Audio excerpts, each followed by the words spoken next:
Ama Myrna. Ayan. Si Ama Myrna po ay ating isinalin po.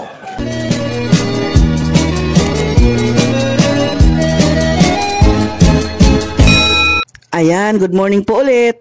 Si Ama Myrna, magbibigay lang po ng konting reaction. Ito ay tungkol kay Erica na kung saan umalis na siya at nagsabi na yung lolo't lola niya na wag nang i-vlog si Erica. Ito yung opinion ko lamang po ha, ang aking sasabihin. Siyempre, kanya-kanya po tayo ng pananaw dito, kaya respetuhan na lang po tayo. Alam po ninyo, bilib ako dito kay Erica, dito sa kanyang pag-alis, o sabihin na lang natin sa kanyang hindi na siya magpapavlog sa Kalingap. Napabilib ako dito sa sinabi ni Erica o yung pamilya ni Erica. Siyempre, maraming nagulat maraming nanghinayang, maraming nasaktan at marami rin umiyak. Dahil napamahal na si Erica sa mga viewers, lalo na kasama si Edo, itong love team nga nila na Edrica.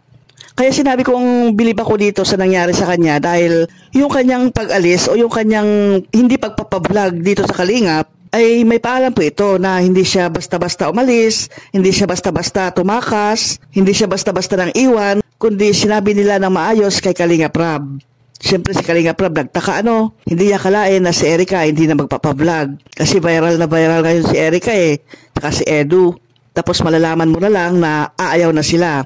Ayaw na ng lolo at lola niya, maaring ayaw ng pamilya talaga. Pinag-usapan nila yan, desisyon nila yan, kaya dapat nating respetuhin po. Si Erica ay hindi kagaya dun sa mga ibang napabahayan na pagkatapos mapabahayan ay iba yung ginawa nila. May umalis, may tumakas, hindi nagpapaalam sa Kalingap, may sumulot sa kanila, nakinig sila sa iba.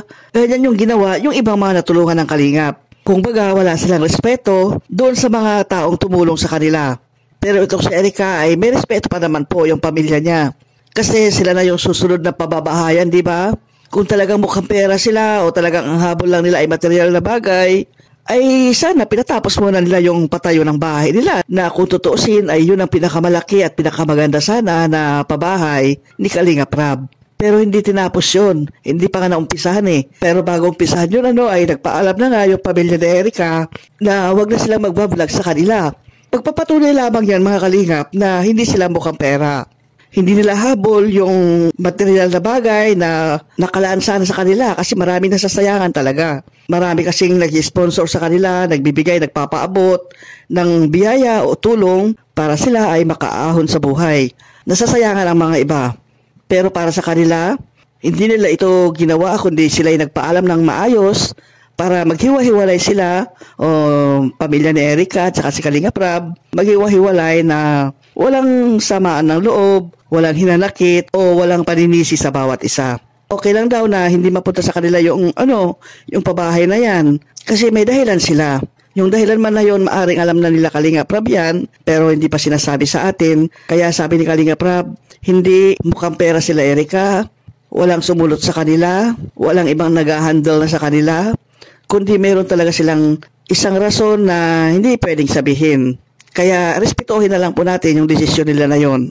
Bilib ka talaga kasi kung iba yon, lalo na yung mga hirap na, walang bahay, ganyan, susunggaban na nila ang pagkakataon na yan. At kung may dahilan man sila para umalis na sa Kalingap, yung ibang gagawin ay antayin muna mapabahayan.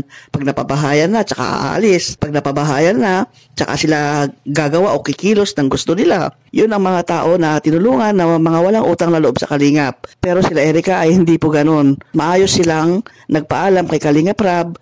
At si Kalingap Rab naman ay hindi naman nagsarado yan.